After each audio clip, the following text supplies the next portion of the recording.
My brothers and sisters, wherever you are, across the vast lands of Africa, in the bustling cities of Europe, in the Americas, the Caribbean, Asia, or scattered across the islands and corners of the earth, I speak to you not just as one man, but as the voice of a shared memory, a common heartbeat, a legacy born in the cradle of humanity. Africa is not just a place. It is a spirit, a rhythm, a mother of civilizations.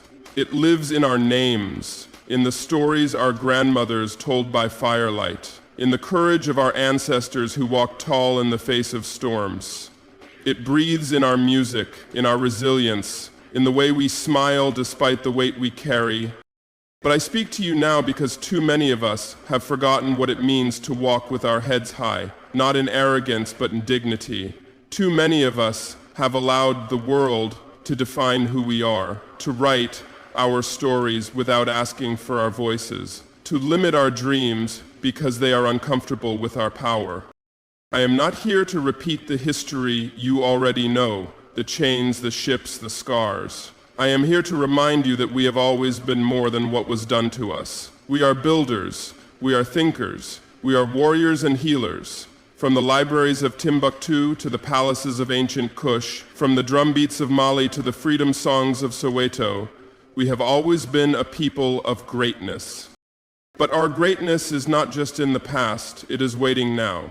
It is in the hands of the young girl in Nairobi who dares to code her own future. It is in the farmer in Accra who finds new ways to feed his village.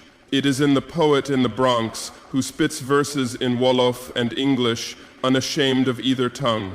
It is in the quiet strength of the woman raising children in exile, still teaching them to greet in her mother tongue. It is in you.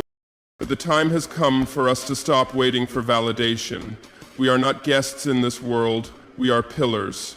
We are not meant to follow, we are called to lead. Not in bitterness, but in vision. Not in revenge, but in justice. Not in division, but in unity. Africa does not end at its shores. Africa lives in your blood, in your dreams, in your heartbeat, no matter where you stand.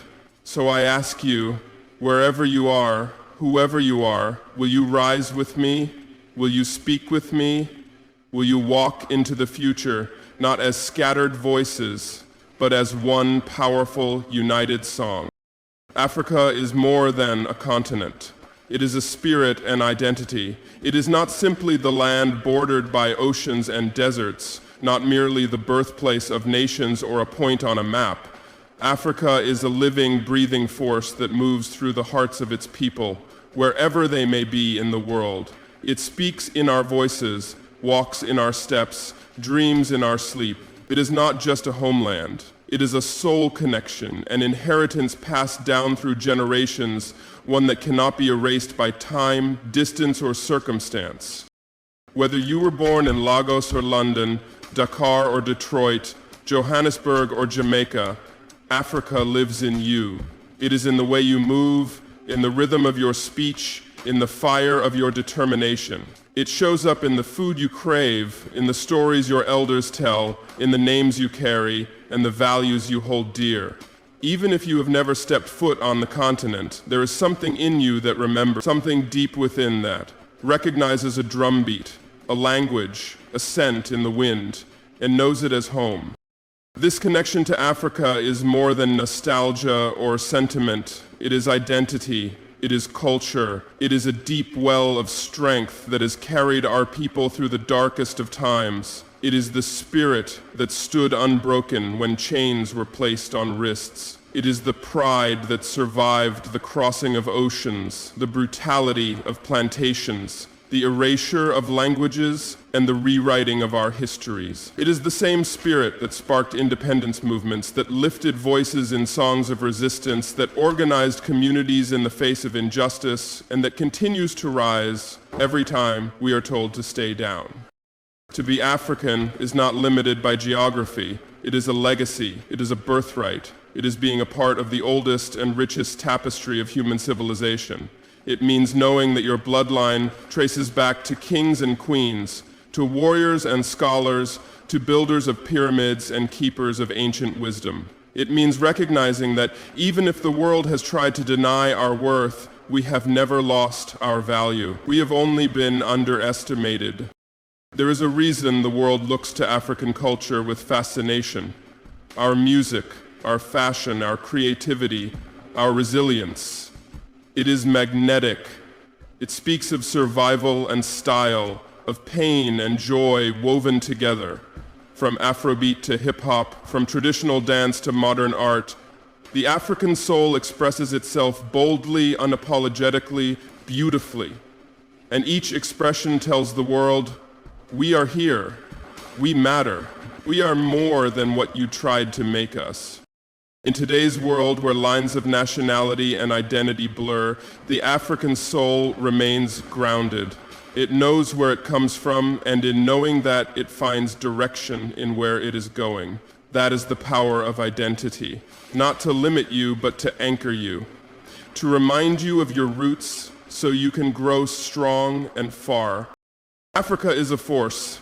It is in every heartbeat of an African soul, beating in unison across nations and oceans. And in each beat lies a story, a promise and a call. To rise, to build, to heal, to lead. Because no matter where we are, Africa is in us. And through us, it continues to live, to breathe, and to shine.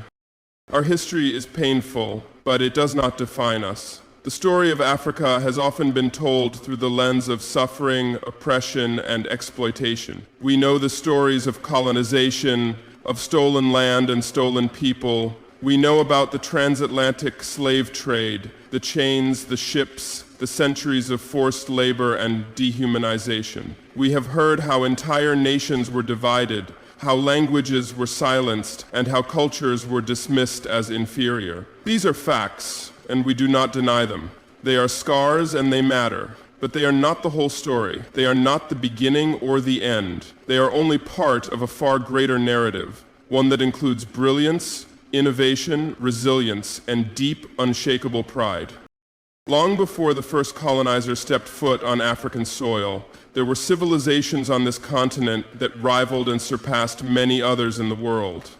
There were empires that traded across continents, cities with libraries and universities, leaders who governed with wisdom and strength. In places like Mali, Ethiopia, Egypt, and Zimbabwe, there were centers of knowledge, art, architecture, and spiritual depth. Our ancestors were astronomers, mathematicians, doctors, philosophers, and poets. They studied the stars, healed the sick, built lasting monuments, and passed down oral traditions that still echo today.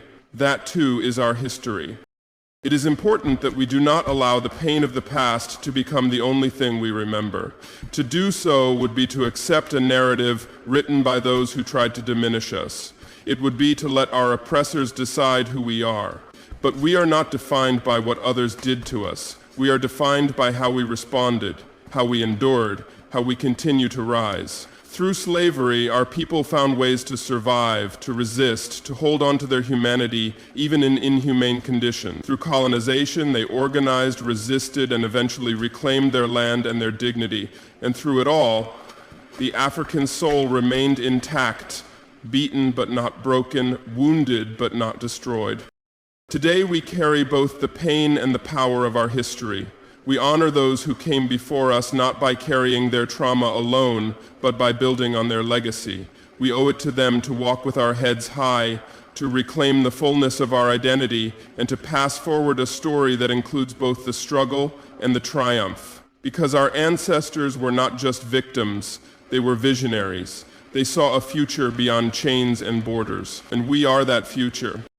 The world often chooses to focus on our suffering because it makes our strength seem like a surprise. But it is not a surprise. It is who we are. It is in our DNA.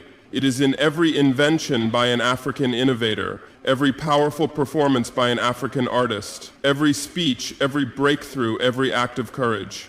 It is in every child who learns their history with pride, every elder who keeps the traditions alive, every leader who chooses service over self. We must keep telling our own stories, in our own voices, with our own truth. We must remember that while pain is part of our history, so is beauty, So is brilliance, so is power. Our past may have been marked by injustice, but our future is ours to shape. We are not what was done to us, we are what we choose to become. And what we are becoming is something the world has not yet seen in full. Africa is not a wounded continent, it is a rising one. And every African soul is part of that rise. Africans have always contributed to civilization. From the earliest moments of human history, the continent of Africa has been a foundation of human progress and cultural development. It is not merely the birthplace of humanity in biological terms, it is also the origin of some of the world's earliest and most impactful achievements in science, governance, architecture, philosophy, art, and innovation. Africa's contributions are not new, and they are not marginal. They are central to the story of humanity, though often erased, overlooked, or minimized by dominant narratives. Thousands of years ago, Africans were already building advanced societies. The Nile Valley civilizations, including ancient Egypt and Nubia, were among the most sophisticated of their time. These were not just kingdoms of wealth and power, but societies that developed complex systems of writing, mathematics, medicine, and governance. The ancient Egyptians built pyramids that still stand today, structures so advanced that modern engineers continue to study them in awe. But Egypt was not alone. Further south, kingdoms like Kush, Aksum, and Great Zimbabwe also thrived, developing trade networks, rich spiritual systems, and remarkable city planning, often with no outside influence. These were African ideas, African visions, In West Africa, the empires of Ghana, Mali, and Songhai flourished through innovation in agriculture, commerce, and education. The city of Timbuktu, under the Mali Empire, was a global center of learning during the Middle Ages. Its libraries and universities attracted scholars from across the Islamic world and beyond, housing thousands of manuscripts on subjects ranging from astronomy to law, medicine to poetry. These were African institutions of intellectual excellence, long before many European nations had established centers of higher education. Beyond academic and political achievements, African civilizations have also enriched the world with their creativity and cultural expression. The rhythms of African drums have influenced global music traditions, from jazz to reggae, hip-hop to salsa.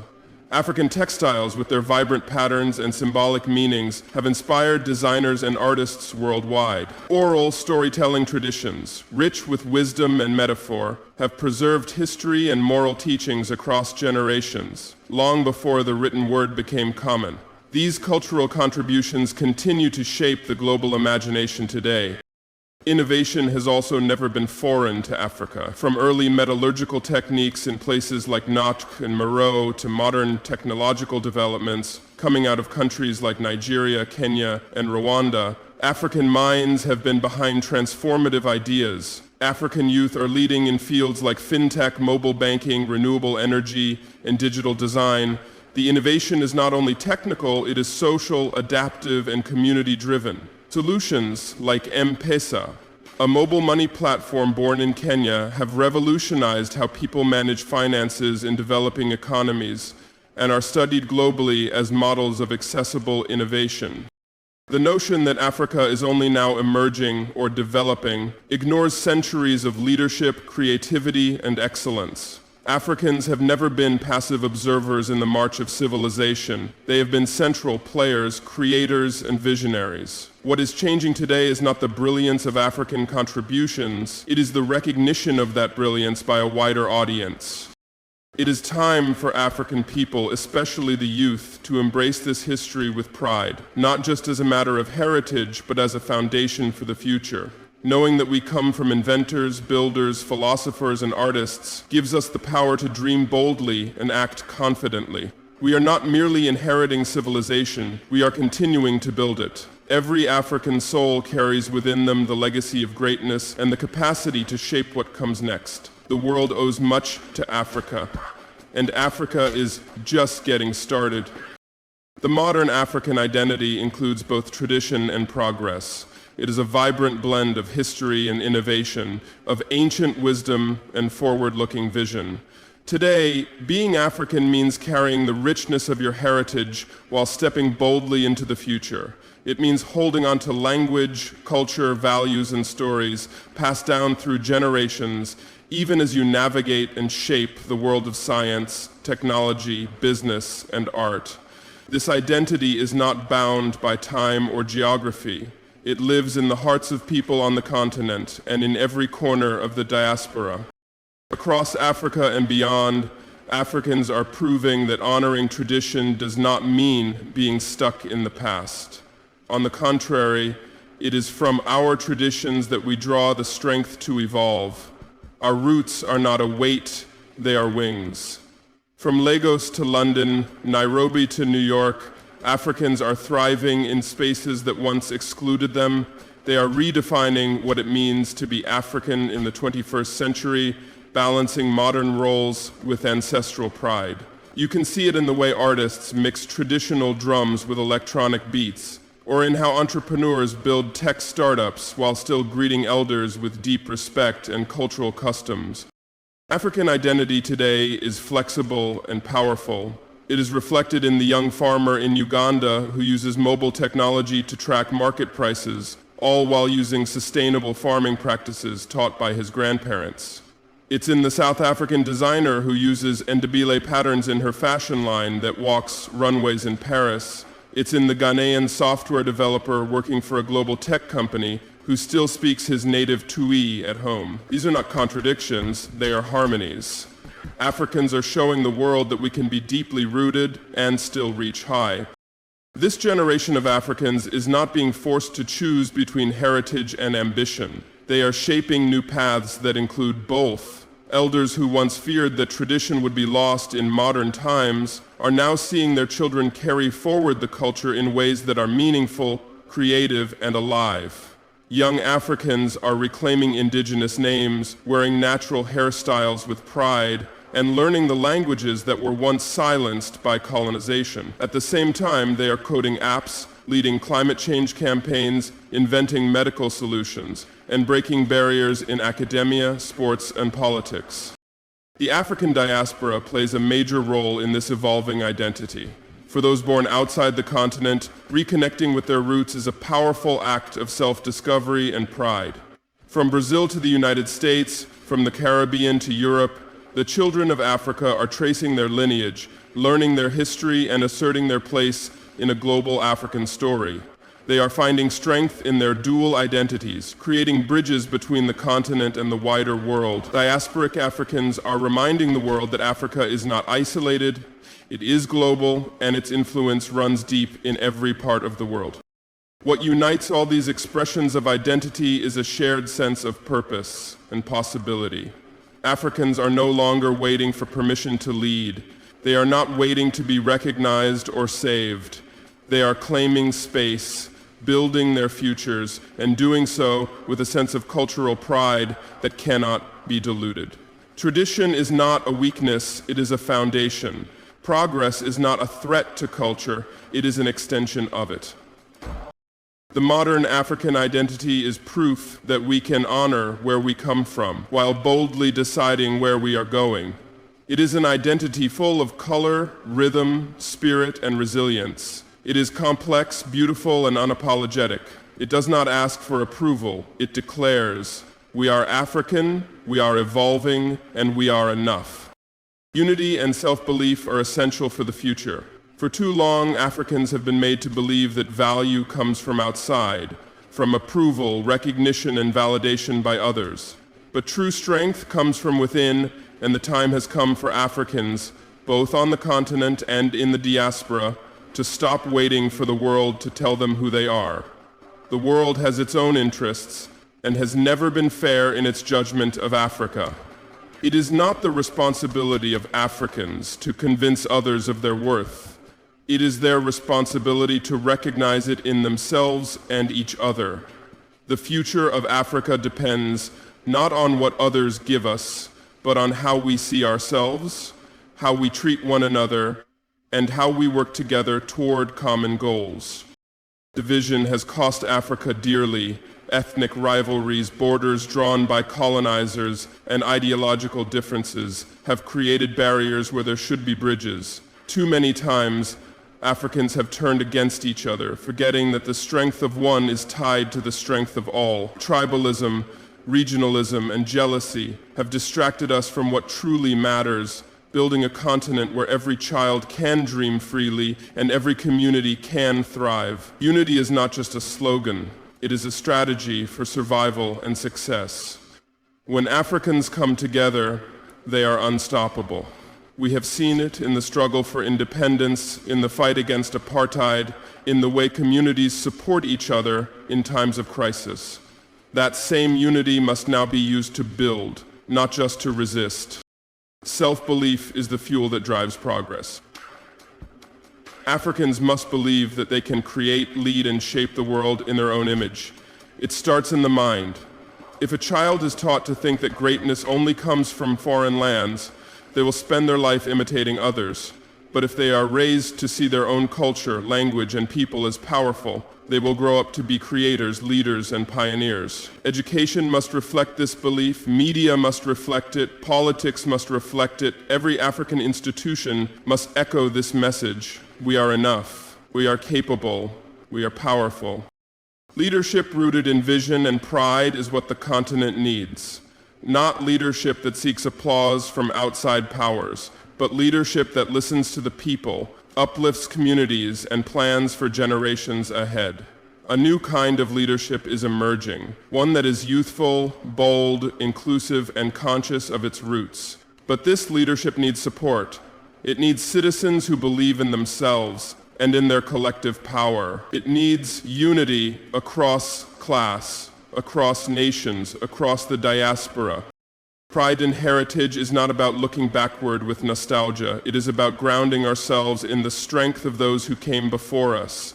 It is about remembering that we are descendants of people who endured and triumphed, who built civilizations and resisted oppression. That pride should not divide us, it should connect us. Whether you speak Amharic or Yoruba, Swahili or Zulu, whether your ancestors came from West Africa or East Africa, from the Sahel or the Cape, our stories are woven together, and if we walk forward together, no force can stop us. Africa's future is not written in stone. It is being shaped every day by decisions made in homes, schools, businesses, and governments. But if those decisions are fueled by unity and self-belief, they will take us to places we have only dreamed of. The question is not whether Africa can rise, it already is. The question is whether Africans will rise together. With unity and self-belief, there is no limit to what we can become. We must stop waiting. The time is now. We are the ones we have been waiting for. Africa is calling on its people to rise and lead. This is not a distant or poetic idea. It is a living, urgent reality. The continent is speaking, not through its governments alone, not just through its resources or its crises, but through the hopes of its people, the rhythm of its cultures, and the untapped potential waiting to be realized. Africa is calling from the ground up, from the villages and cities, from the farms and factories, from the classrooms and markets. It is calling in the voice of the youth who dream of a future where they do not have to leave home to find opportunity. It is calling in the silence of those whose dreams have been buried by poverty, corruption, and conflict. It is calling in the pulse of a people who are tired of waiting and ready to take control of their destiny. To rise and lead means to awaken, not just politically, but mentally, spiritually, and collectively. For generations, Africa was told that leadership, intelligence, and innovation belonged elsewhere.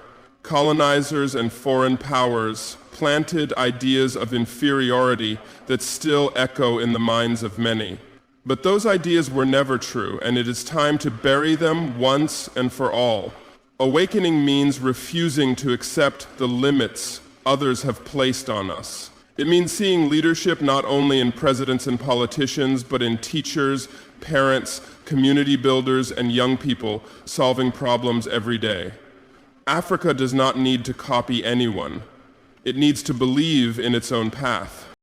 To rise and lead also means to unite. The strength of Africa has always been in its diversity, its languages, cultures, traditions, and ways of life. But that diversity should not be a source of division. For too long, Africa has been fragmented by colonial borders, by tribal tensions, by economic inequality, and by political manipulation. True leadership requires rising above these divisions and focusing on what binds us together. It means building bridges between nations, between generations, between those on the continent and those in the diaspora. The future of Africa will not be built by one group or one country alone. It will be built by a united people with a shared purpose.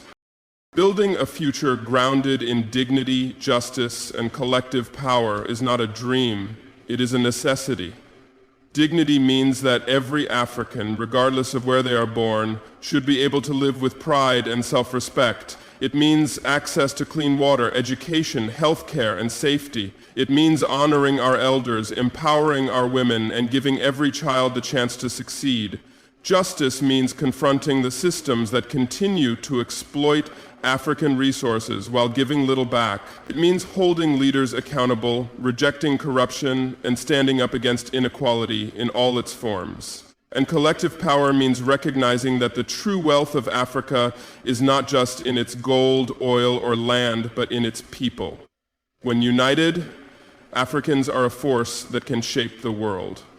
The call to rise and lead is not only for presidents and professionals, it is for everyone. It is for the artist who paints the story of their people, the farmer who feeds their community, the student who studies with passion, the activist who speaks truth to power. It is for the grandmother who teaches tradition and the child who imagines a better world. Leadership begins wherever you stand with whatever tools you have. Africa is calling. It is calling you to be part of something greater than yourself. It is asking you to rise, not in anger or revenge, but in wisdom, pride, and unity. It is asking you to lead, not just with words, but with actions that heal, inspire, and build. The time is no longer tomorrow, the time is now. And the power to answer that call lies in every African soul, waiting to rise.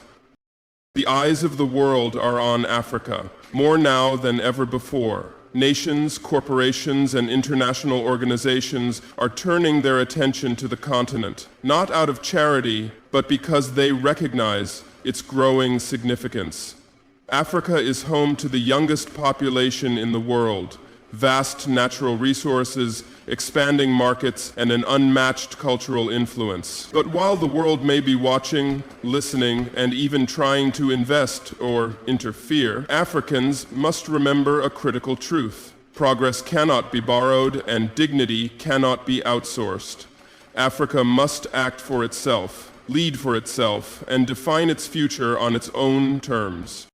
There is a tendency in global discussions to speak of Africa in terms of need for aid, need for stability, need for development. But what is often ignored is that Africa is not lacking in potential.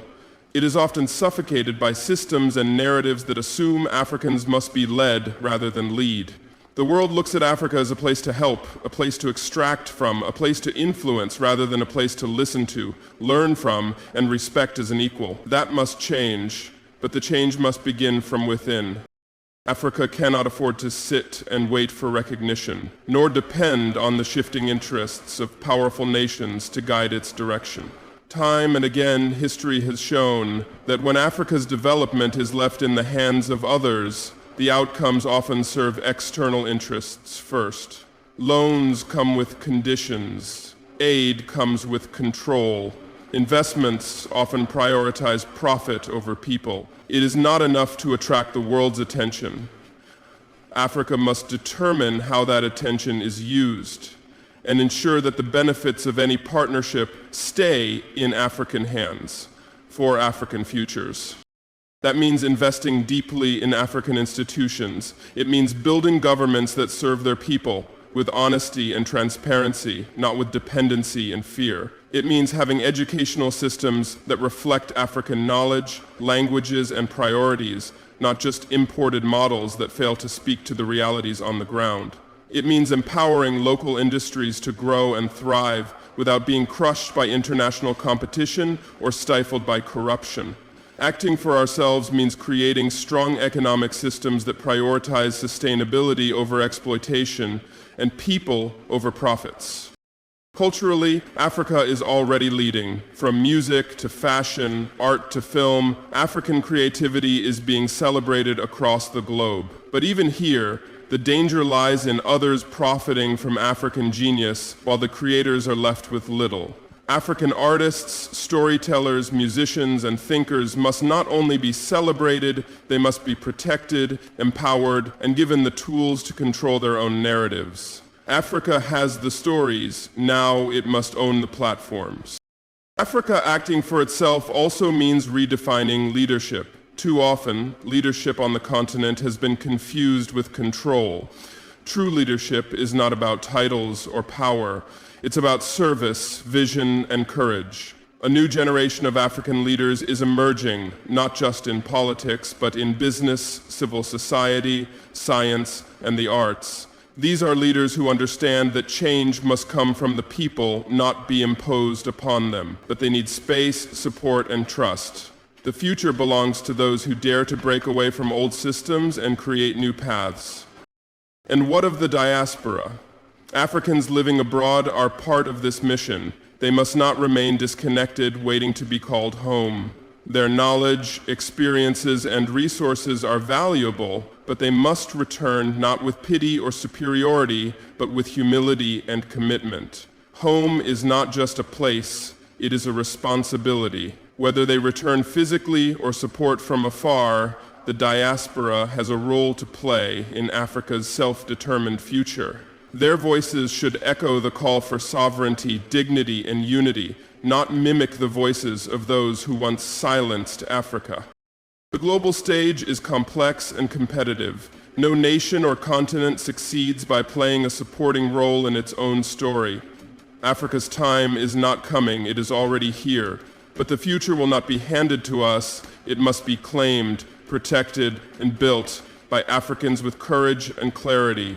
The world may watch, but the world will not save us. We must be our own saviors. We must be the architects of our future. To act for ourselves is not to isolate, but to lead with confidence. It is to know what we want and demand it with respect. It is to know who we are and never apologize for it. It is to sit at the global table, not as guests, but as equal participants. Africa has every right to lead, every right to rise, every right to act in its own interest with integrity, wisdom, and pride. The world is watching, yes, but the most important thing is that we are watching ourselves. Our choices, our values, our direction. Africa must rise not to impress others, but to fulfill its own destiny. The time to act is now, and the ones to act are us.